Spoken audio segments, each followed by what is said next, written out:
We're going to thread in the primary inserts on the pad mount transformer. You take your single barrel one, goes to your H1A.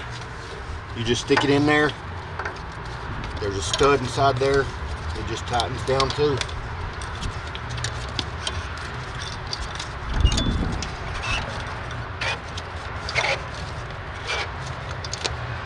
Just screw it down until it gets tight.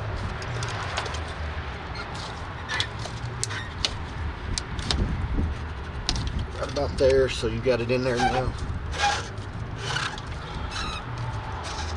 Get a little more grip that way.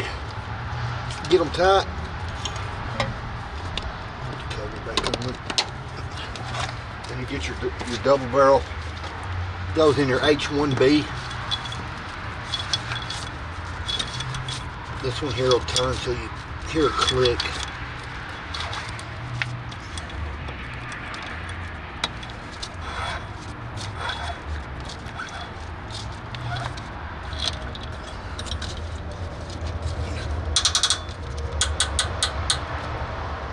That's it. Well,